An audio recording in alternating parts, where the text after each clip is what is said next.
दोस्तों आप देख रहे हैं खाली टेक्निकल चैनल। दोस्तों आज हम करने वाले हैं इन्फिनिक्स हॉट 11 की अनबॉक्सिंग। जी हाँ दोस्तों, इन्फिनिक्स जो है नए नए फोन लॉन्च किए जा रहे हैं। हॉट 11, नोट 11, फला 11, फला 11, पैसा ही पैसा होगा। 11 किए जा रहे हैं। यहाँ दोस्तों हॉट 11 एक नया स्मार्टफोन पाकिस्तान के अंदर 25,000 रुपये में लॉन्च कर दिया इन्फिनिक्स ने। आज हम देखेंगे ये जो स्मार्टफोन है ये आपको चीसा सा स्मार्टफोन बड़ा मजेदार सा लग रहा है, नीला और चीटा और फला। ये कैसा स्मार्टफोन है, क्या इसे खरीदना चाहिए हमें इस रेंज के अंदर, मतलब कि 25,000 की रेंज के अंदर। कुछ इसके स्पेक्स में आपको बता चलूं भाई, 4128 के साथ आता है 25,000 में, और देखेंगे क्या ये फास्ट चलता है, इसके अंदर कोई मसले मसाइल तो नहीं है। और जाहिर बात है हर एक फोन में कोई ना कोई मसला भी होता है, कोई अच्छी चीजें भी होती हैं। आपने सबसे पहले घबराना नहीं है। तो अगर आप इस रेंज के अंदर 25,000 की रेंज के अंदर कोई स्मार्टफोन खरीदना चाहते हैं ना, या फिर ये स्मार्टफोन आपके दिल को प्यारा लगा है, तो एक बार वीडियो देखिएगा। मैं आपको बेहतरीन गाइड कर पाऊंगा कि इस स्मार्टफोन को आपको खरीदना चाहिए, कहीं आपके पैसे ज़ाया तो नहीं हो रहे, और अगर आप स्मार्टफोन को खरीदते हैं क्या आपको बेहतर एक्सपीरियंस देगा या नहीं। दोस्तों अनबॉक्सिंग आपने देख ली, डब्बे को करते हैं साइड। अबे साले पैसा बर्बाद। तो दोस्तों यहाँ अनबॉक्स कर लेते हैं हॉट 11 को, जो कि इन्फिनिक्स की तरफ से लॉन्च कर दिया गया पाकिस्तान के अंदर। 4128 के वेरिएंट के साथ आता है, जो कि हीलियो G70 प्रोसेसर के साथ आ रहा है, जो कि काफ़ी अच्छी बात है दोस्तों। और यहाँ इसकी जो प्राइसिंग है वो 25,000 है पाकिस्तान के अंदर, मतलब कि 25,000 का ये आपको दिया जा रहा है। तो हम सिम इजेक्टर टूल से इसको खोलने की नाकाम कोशिश कर रहे हैं, लेकिन हो रहा है, खुल जाएगा, ज़रूर खुल जाएगा। नहीं और ये जी हमारे पास बॉक्स जो है वो ओपन हो चुका है। बॉक्स अभी खोला नहीं है, इस तरह कुछ बॉक्स है। और पीछे की तरफ कुछ स्पेक्स अगर मेंशन की बात करूं भाई, 5,000 बल्कि 5200 mAh की बैटरी है, और साथ में हीलियो G70 का प्रोसेसर है। और साथ में यहाँ लिखा हुआ है कि भाई कैमरा जो है 8 मेगापिक्सल का है, जो कि डुअल फ्लैश के साथ आता है। फ्रंट वाला ये डुअल कैमरा है बैक की तरफ। और यहाँ दोस्तों जो डिस्प्ले है वो 1080p प्लस की रेजोल्यूशन के साथ आता है, जो कि एक अच्छी बात लग रही है। 6.6 इंचेस का फुल HD डिस्प्ले है। और यहाँ दोस्तों 4128 के वेरिएंट के साथ आता है। इसे ओपन कर लेते हैं। प्रोसेसर भी अच्छा है, बाकी चीज़ें भी अच्छी हैं। और यहाँ से ये जो सील है इसे भी कट आउट कर लेते हैं, PTA की सील। भाई हो गई सील भी हमारी कटआउट हो गई। हमारा सिम इजेक्टर टूल आजकल बहुत काम आ रहा है। और यहाँ दोस्तों डब्बे को ओपन करते ही पहले हमें फ़ोन देखने को मिलता है। ऊपर लिखा हुआ है डुअल स्पीकर के साथ आता है, जो कि बहुत अच्छी बात है इस रेंज के अंदर आपको डुअल स्पीकर देना। और यहाँ इन्फिनिक्स के डब्बे के अंदर और क्या क्या चीज़ें हैं, जैसे कि आपको पता है कि इन्फिनिक्स का चार्जर होता है, जो कि एक नॉर्मल चार्जर है, 10 वॉट का चार्जर है। और यहाँ दोस्तों एक USB केबल देखने को मिलती है, जो कि एक माल्टे कलर के अंदर है। और यहाँ दोस्तों अंदर कुछ आर्मी स्टिकर्स हैं, और साथ में आपको एक ये सिम वाली ये मोरी के अंदर डालने वाली जो सुई देखने को मिलती है। समझ रहे हो ना। तो इसे भी अंदर रखते हैं। और एक पाउच देखने को मिल रहा है, पाउच देखना ज़रूरी है। पाउच जो है एक सिलिकॉन केस है वाइट कलर के अंदर, जो कि अच्छी बात है। और बाकी डब्बे को करते हैं साइड पे, और हम चलते हैं मेन डिवाइस की तरफ और हमारे पाउच की तरफ। मेन डिवाइस दोस्तों मेरे फेवरेट कलर के अंदर, ब्लू कलर के अंदर ज़्यादातर डिवाइस हैं दोस्तों। ये एक नई लुक के अंदर आता है, अगर आप ध्यान से देख पाएँ भाई, इसकी नई किस्म की लुक है। तो इसका जो स्टिकर पीछे इसकी खूबसूरती को छुपा रहा है, इसे हम उतार देते हैं और देख लेते हैं इन्फिनिक्स अंदर आपको क्या क्या देता है।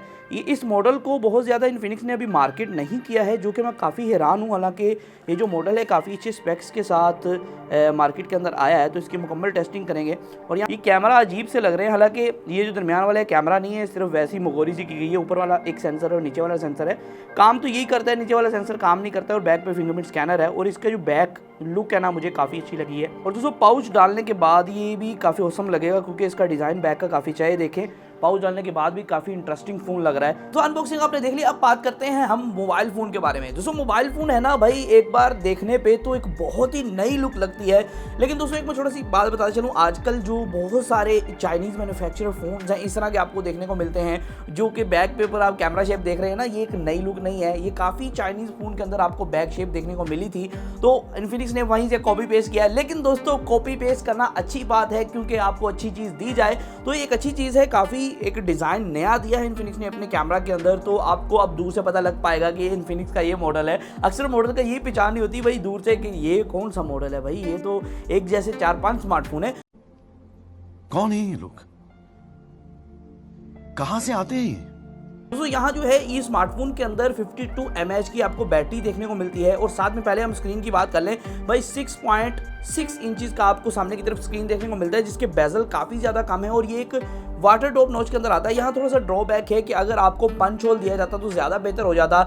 लेकिन दोस्तों एक बहुत मज़े की बात यह है कि भाई ये जो LCD स्क्रीन है ना, ये IPS LCD स्क्रीन है। और साथ में ये 1080p प्लस की रेजोल्यूशन के साथ आती है। तो 25,000 के अंदर 1080p प्लस की रेजोल्यूशन एक अच्छी बात होती है, एक प्रो पॉइंट जो है वो कंसिडर किया जाता है। लेकिन दोस्तों इसके अंदर Helio G70 का प्रोसेसर है जो कि थोड़ा स्लो हो जाता है इस रेंज के अंदर, क्योंकि इस रेंज के अंदर आपको Helio G95, Helio G80 तक प्रोसेसर आपको देखने को मिलते हैं। तो ये थोड़ा सा आपको कह सकते हैं स्लो देखने को मिलता है, लेकिन दोस्तों इतना स्लो नहीं है। आप डे टू डे यूजेज में काफ़ी अच्छा परफॉर्म कर सकते हैं और गेमिंग भी आप इस पर कर सकते हैं, जो कि काफ़ी अच्छी बात है। डिज़ाइन के हवाले से कोई भी मसला नहीं है इसके अंदर। तो डिज़ाइन जो है वो काफ़ी फाड़ू, काफ़ी कमाल का बनाया गया है। दोस्तों बैक की तरफ जो दो कैमरे हैं ना, एक को AI कैमरा कहा गया है, जो कहते हैं कि भाई इस तरह का सेंसर होता है, वो चलता चलता कोई नहीं है। और यहाँ दोस्तों जो एक मेन सेंसर है वो 13 मेगापिक्सल का मेन सेंसर है, जिसकी फोटोज मुझे ठीक ठाक देखने को मिली। और जो दूसरी मोरी है, ये कैमरा नहीं है भाई, सिर्फ मोरी की गई इन्फिनिक्स की तरफ से, और यहाँ ऊपर कुछ भी नहीं लिखा हुआ है, देखिए ध्यान से जरा। यहाँ दोस्तों फिंगरप्रिंट स्कैनर भी बैक की तरफ देखने को मिल रहा है। इस फोन के अंदर फेस अनलॉक भी, मतलब कि आपके बूथे से भी अनलॉक होगा। आप इस तरह करेंगे अनलॉक हो जाएगा। और फेस जो अनलॉक है, ये फिंगरप्रिंट स्कैनर है, ये देखें, उंगली, ये बंद, ये उंगली, ये बंद, ये उंगली देने से बैक की तरफ से खुल जाएगा। अच्छा, हमको सिखा रिया है। दोस्तों आजकल साइड माउंटेड फिंगरप्रिंट स्कैनर्स का दौर है, लेकिन यहाँ बैक की तरफ दिया गया है। और दोस्तों फिंगरप्रिंट स्कैनर जो पोजीशन है ना, वो थोड़ी सी ऊपर है, तो आपको थोड़ा सा एडजस्ट करना पड़ेगा, क्योंकि थोड़ी सी ऊपर फिंगरप्रिंट स्कैनर की पोजीशन देखने को मिलती है। लेकिन ओवरऑल इस एक्सपीरियंस जो है वो काफी अच्छा रहा। दोस्तों इसके अंदर टाइप सी की पोर्ट है, ये एक प्रो पॉइंट है, क्योंकि इस रेंज के अंदर टाइप सी की पोर्ट देना, और एक बहुत बड़ा प्रो पॉइंट जो इन्फिनिक्स की तरफ से क्लेम किया जा रहा है, इसके अंदर डुअल स्पीकर्स हैं। और जो दूसरा स्पीकर है वो ईयरपीस के थ्रू काम करता है। तो अभी हम कोई चीज़ चलाते हैं, हम कोई मशहूर कोई जो सेलिब्रिटी है ना, उसका कोई गाना या इस तरह चीज़ चला लेते हैं। तो अभी हम चलाते हैं, एक मिनट ठहरे। ये एक बहुत मशहूर बंदा है, उसकी मैं वीडियो चला रहा हूँ। मेरी फेवरेट डिश है। नहीं, ये तो ऐड आ रहा है।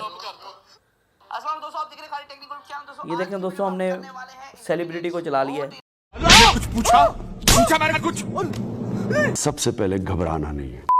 नहीं, नोट 11 की अनबॉक्सिंग। दोस्तों ये जो है रिटेल यूनिट है, पहले आपने काफी अनबॉक्सिंग देखी होगी। दोस्तों अगर हम बात करें इसके स्पीकर की, या फिर अकेला फोन था जिसकी अनबॉक्सिंग की गई, लेकिन ये रिटेल यूनिट है जो कि बॉक्स के साथ। दोस्तों स्टीरियो स्पीकर्स हैं, लेकिन आवाज़ इसकी नॉर्मल ही है, कोई ज़्यादा आवाज़ नहीं, क्योंकि ईयरपीस के थ्रू दूसरा स्पीकर काम करता है। दोस्तों इस फोन के अंदर जो प्रोसेसर है और जो रैम कॉम्बिनेशन है 4/128 का, ये काफ़ी अच्छा कॉम्बिनेशन है अगर 25,000 की रेंज के अंदर देखा जाए। लेकिन इस रेंज के अंदर आपको इससे भी बेहतर डिवाइसेस देखने को मिलती हैं। और अगर थोड़ा सा ऊपर जाते हैं ना, मतलब कि आपका रेंज, आपका बजट 25 है, तो आप थोड़ा सा ऊपर खर्चते हैं, आप चाहते हैं कि यार मैं अपने को 5,000 ज़्यादा खर्चूँ, 3-4 हज़ार ज़्यादा खर्चूँ, तो आपको इन्फिनिक्स आई नोट 11 देखने को मिलता है, जो कि भाई बला चीज़ है। उसके अंदर एक एमोलेड डिस्प्ले है, 50 मेगापिक्सल कैमरा, बहुत कमाल की चीज़ है। वैसे ये डिवाइस बुरी नहीं है, आप खरीदोगे तो आपको कोई मसला मसाइल नहीं आएगा। लेकिन मैं आपको बता रहा हूँ कि अगर आप 25,000 खर्चना चाहते हो तो थोड़ा सा बेहतर डिवाइस पे लगा लें।